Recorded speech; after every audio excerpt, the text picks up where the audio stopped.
Hello बच्चों, how are you? Welcome back to the channel. I hope आप लोग अच्छे होंगे। तो चलो स्टार्ट करते हैं आज की क्लास को। और आज की क्लास जो है ये थ्योरी पे बेस्ड है। गुडविल गुडविल हमारे बिजनेस में बहुत ही इंपॉर्टेंट है। इसके कई सारे क्वेश्चन भी आते हैं। आपके जितने आगे चैप्टर आएंगे, एडमिशन, रिटायरमेंट, डेथ, सब में गुडविल की कैलकुलेशन की गई है।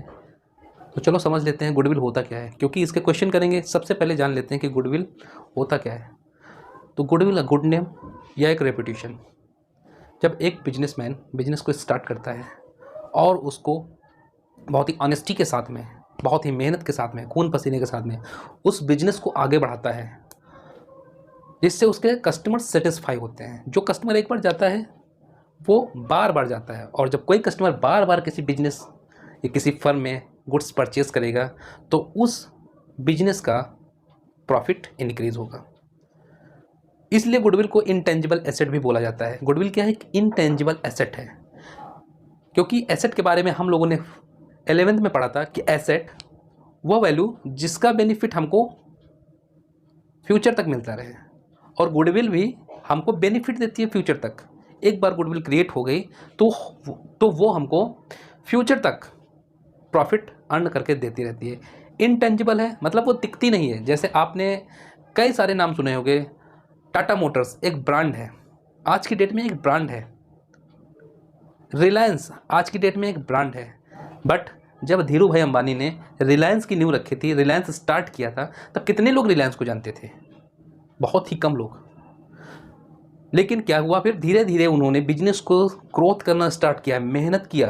कोई भी बिजनेस करते हो आप, उसमें मेहनत करनी पड़ेगी आपको, और मेहनत के साथ साथ में, ऑनेस्टी के साथ साथ में अपने कस्टमर्स जोड़ोगे, जैसे कि रिलायंस ने जोड़े। और आज वो एक ब्रांड है, रिलायंस का नाम है जो सभी जानते हैं। रिलायंस को ऐसा कौन है जो ना जानता हो? इसके पीछे कई बहुत सालों की मेहनत है, जिसकी वजह से उन्होंने गुडविल क्रिएट की, एक रेपुटेशन क्रिएट किया, और आज रिलायंस एक ब्रांड के नाम से जाना जाता है। तो गुडविल मीनिंग क्या है गुडविल की? Goodwill means the good name और the reputation earned by a firm through the hard work and honesty of its honour. कैसे क्रिएट होती है एक ऑनर? जब हार्ड वर्क करता है अपने बिजनेस के लिए और ऑनेस्टी के साथ में अपने कस्टमर्स को जोड़ता है, ठीक है, तब गुडविल क्रिएट होती है, एक रेपुटेशन क्रिएट होती है, और उसी रेपुटेशन को गुडविल बोलते हैं। क्लियर है? जो आपके प्रॉफिट को बढ़ा देती है, इंक्रीज कर देती है प्रॉफिट को। गुडविल को दो कैटेगरी में डिवाइड किया गया है। गुडविल को दो कैटेगरी में, पहली कैटेगरी परचेज्ड गुडविल और दूसरी सेल्फ जनरेटेड गुडविल। समझ लेते हैं परचेज्ड गुडविल क्या होती है। देखो, टाटा मोटर्स ने जैगवार को एक्वायर कर लिया, मतलब जैगवार को खरीद लिया। फेसबुक ने इंस्टाग्राम को खरीद लिया। पर जब इंस्टाग्राम को फेसबुक ने खरीदा तो क्या उसके नाम को चेंज किया? आज भी वो इंस्टाग्राम के नाम से ही जानते हैं। कुछ लोग तो ये भी नहीं जानते होंगे कि फेसबुक ने इंस्टाग्राम को खरीद लिया है। बट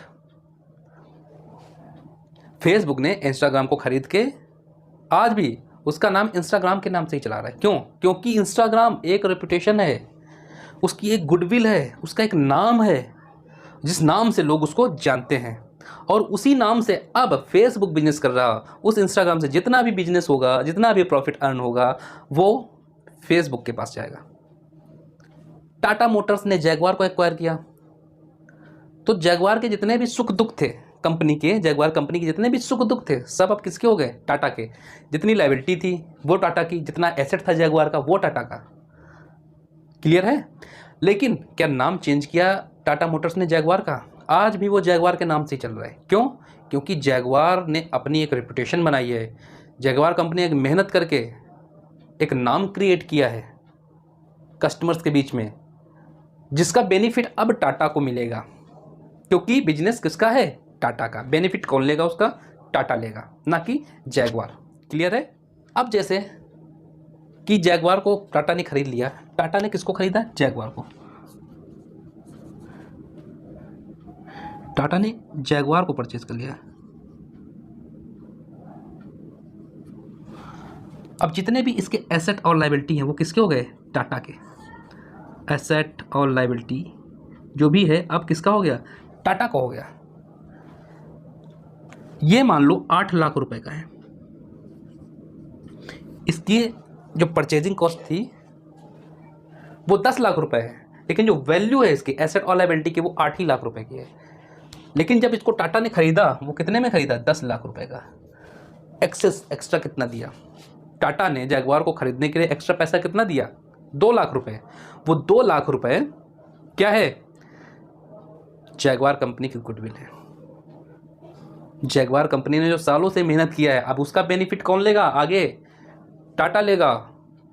और उसके बदले में जैगवार ने उससे कुछ एक्स्ट्रा पेमेंट लिया, सपोज 2 लाख रुपए। 8 लाख का टोटल बिजनेस था जिसमें 2 लाख एक्स्ट्रा 10 लाख रुपए पे किया टाटा ने। तो 2 लाख रुपए जो लिया वो किस चीज़ का लिया, गुडविल का लिया। उसका प्रॉफिट, उसका बेनिफिट अब टाटा लेगा आगे तक। क्लियर है। Purchased goodwill is the goodwill which is acquired by making a payment. जब किसी बिजनेस को आप खरीदते हो तो साथ में उसकी गुडविल को भी खरीद लेते हो। क्लियर है। इसके इंपॉर्टेंट फीचर देखो क्या क्या होते हैं। It is arises on purchase of a business. जब बिजनेस को परचेज करते हो अराइज हो जाता है। उसके बाद में it is recorded in the books of account. इसको खरीदा जाता है, परचेज किया जाता है, इसकी एक वैल्यू होती है, इंटेंजिबल एसेट है, तो इसकी एंट्री की जाती है क्योंकि एक ट्रांजेक्शन हुआ है इन टर्म्स ऑफ मनी। तो सीधी सी बात है, गुडविल को हमारी अकाउंटिंग में, परचेज्ड गुडविल को अकाउंटिंग में रिकॉर्ड किया जाता है, अकाउंट में, बुक में रिकॉर्ड किया जाता है। कहाँ पे शो किया जाएगा, it is shown in the balance sheet as an asset. Asset side में, बैलेंस शीट के एसेट साइड में इसको नोट किया जाएगा, शो करवाया जाएगा। तो ये हो गया purchase goodwill. Self generated goodwill क्या होती है, जैसे कि टाटा मोटर्स एग्जाम्पल लेते हैं। जब टाटा मोटर्स स्टार्ट हुआ कौन जानता था टाटा मोटर्स को, कोई नहीं। जैसे रिलायंस को कोई नहीं जानता था, बट जब से टाटा ने बहुत मेहनत की इसके लिए, आई थिंक जब से टाटा ही थे, बहुत मेहनत किया, सालों की मेहनत, कस्टमर सेटिस्फैक्शन, ऑनेस्टी के साथ में उन्होंने बिजनेस को आगे बढ़ाया और आज टाटा एक ब्रांड है। उसकी अब एक सेल्फ रेपुटेशन है उसकी, उन्होंने एक रेपुटेशन जनरेट की, एक ब्रांड जनरेट कर लिया। उसके लिए किसी को उन्होंने पेमेंट नहीं किया, खुद की मेहनत से अपने बिजनेस को स्टैंड किया है। वो क्या कहलाता है, सेल्फ जनरेटेड बिजनेस। उसके लिए उन्होंने पेमेंट नहीं किया, किसी को किया क्या है, मेहनत किया है, ऑनेस्टी के साथ में, हार्डवर्क के साथ में, तब जाके आज टाटा को लोग जानते हैं। तो उनकी जो रेपुटेशन है वो उन्होंने खुद से क्रिएट की है, अपनी खुद से अपने बिजनेस को बनाया है। सेल्फ जनरेटेड गुडविल इसको बोलते हैं। It is internally generated goodwill which arises from a number of characteristics which as on going business processes. ठीक है।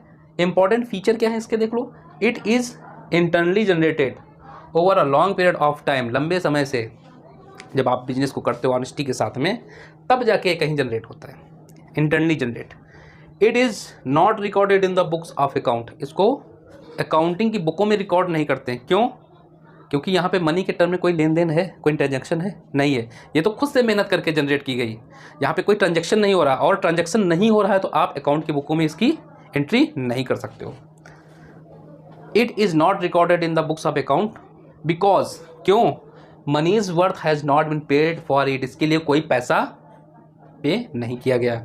ऐसा दिया गया अकाउंटिंग स्टैंडर्ड 26 में इंटेंजिबल एसेट के बारे में, जहाँ पे पूरी चीज़ें बताई गई हैं। क्लियर है। तो बिजनेस में गुडविल का हमारे बहुत ज़्यादा इंपॉर्टेंस है। और एक अकाउंटिंग में एक कहावत कही गई है, if money is lost nothing is lost. Money गई आपके पास से, नुकसान हुआ तो कुछ तुम्हारा गया नहीं। आज नुकसान है, कल प्रॉफिट हो जाएगा। Money is lost nothing is lost, customer are lost something is lost. अगर जो आपके कस्टमर टूटे आपसे तो कुछ आपने गंवा दिया, but goodwill is lost, everything is lost. अगर जो आपने गुडविल को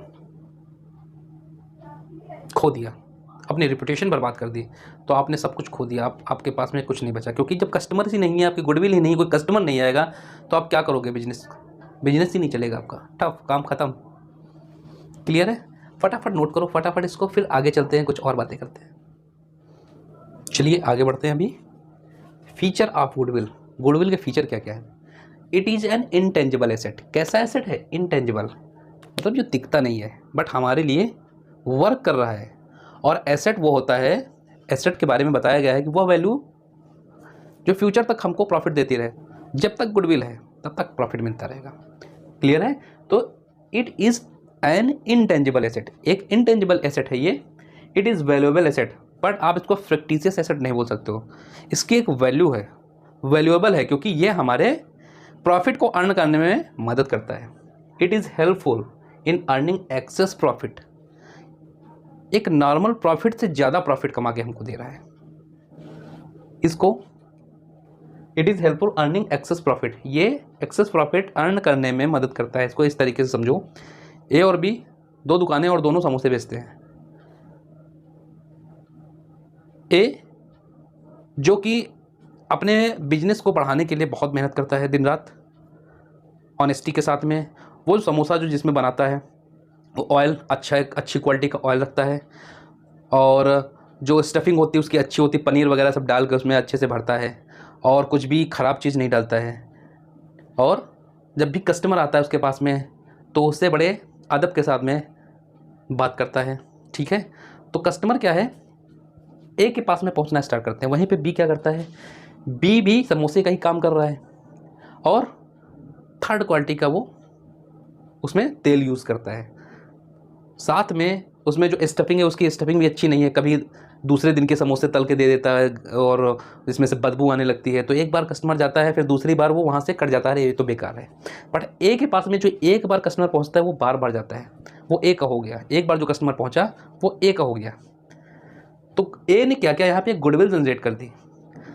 दोनों समोसे की दुकानें हैं, बट बी से ज़्यादा कमा रहा है कौन, ए, क्योंकि उसने गुडविल को जनरेट कर लिया, अपनी एक रेपुटेशन बना ली उसने मार्केट में, जिसकी वजह से वो ज़्यादा अर्न कर रहा है बी से। इसी को बोलते हैं कि ये हेल्पफुल है ज़्यादा प्रॉफिट अर्न करने में। क्लियर है? ओरिजिन ऑफ गुडविल या factor effecting the value of goodwill, वो कौन कौन से फैक्टर हैं जो गुडविल को अफेक्ट करते हैं, उसके वैल्यू को कम या ज़्यादा करते हैं। देखो, सबसे पहले favourable location of the business. आप बिजनेस किस लोकेशन पर कर रहे हो, वहाँ पे कस्टमर्स आ रहे हैं कि नहीं, वहाँ पे पब्लिक है कि नहीं। ऐसा तो नहीं कि सन्नाटी जगह पे बैठ गए हो, या एक स्कूल के सामने आपने मेडिकल स्टोर खोल दिया और एक हॉस्पिटल के सामने आपने एक स्टेशनरी की दुकान खोल दी। अब यहाँ पे समझिए डिमांड एंड सप्लाई का खेल होता है। हॉस्पिटल के सामने चलेगा मेडिकल स्टोर, बट आप स्टेशनरी की शॉप खोल के बैठो, क्या चलेगा? नहीं चलेगा। इसी तरीके से स्कूल के सामने आपने मेडिकल स्टोर खोल लिया है, चलेगा? नहीं चलेगा, क्योंकि वहाँ पे स्टेशनरी का काम ही चलेगा। तो आप जिस जगह पे बैठे हो वो जगह आपके बिजनेस के लिए बहुत महत्व रखती है, बहुत इंपॉर्टेंट होती है वो जगह, कि आपने किस जगह पे अपना बिजनेस डाल के रखा है और कैसा उस लोकेलिटी के हिसाब से अपना बिजनेस आपने स्टार्ट किया कि नहीं। क्लियर है? तो favourable location of the business, efficiency of management, आपका मैनेजमेंट कैसा है।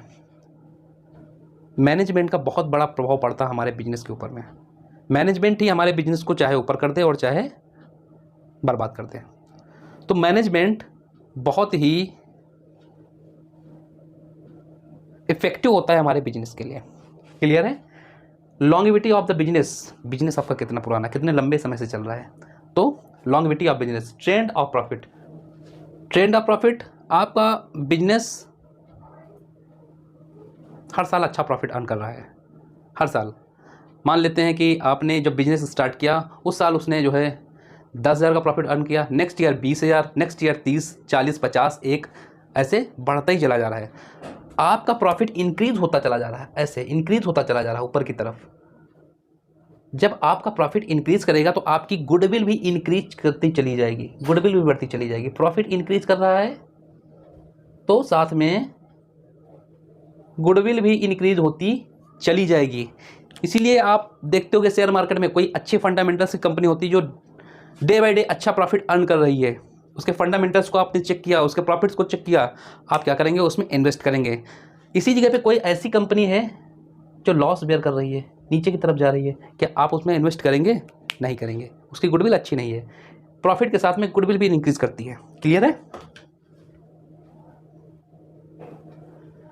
अब इधर आ जाओ, need for the valuation of goodwill. हाँ, अब समझो कि गुडविल के वैल्यू करने की आवश्यकता ज़रूरत क्यों पड़ी। गुडविल को वैल्यू करने की ज़रूरत क्यों पड़ती है, और ये पड़ेगी। हमारे आगे जो क्वेश्चंस आएंगे सब में गुडविल वैल्यूएट होगी, चाहे वो एडमिशन हो, चाहे रिटायरमेंट हो, डेथ हो, कुछ भी हो। अब वहाँ पे हमको गुडविल वैल्यू करनी पड़ेगी। Change the profit sharing ratio among the existing partner. A और बी दो पार्टनर हैं एक बिजनेस में, और दोनों बिजनेस को चला रहे हैं। कुछ समय के बाद में ए थोड़ा बिजनेस से हटने लगता है, बिजनेस में बोलता है कि मैं काम नहीं करूँगा मैं अभी थोड़ा सा मेरा स्वास्थ्य सही नहीं रहता, मेरी तबीयत ख़राब है, अब मैं काम नहीं कर पाऊँगा। यह है कि हमारा जो कैपिटल वगैरह इन्वेस्टेड है वैसे ही रहेगा, बट काम नहीं करूँगा अभी साथ में आपके लग के। बी ने कहा अगर जो आप काम नहीं करोगे तो अब एक नई डीड बनानी पड़ेगी, ठीक है, और उसमें अब उसका प्रॉफिट शेयरिंग रेशियो चेंज करना पड़ेगा। क्लियर है। और जब प्रॉफिट शेयरिंग रेशियो चेंज होगा तो उसके साथ में गुडविल भी चेंज हो जाएगी। ठीक है, इसके क्वेश्चन कैसे होते हैं, सब कुछ आगे सारी चीज़ें जस्टिफाई होंगी।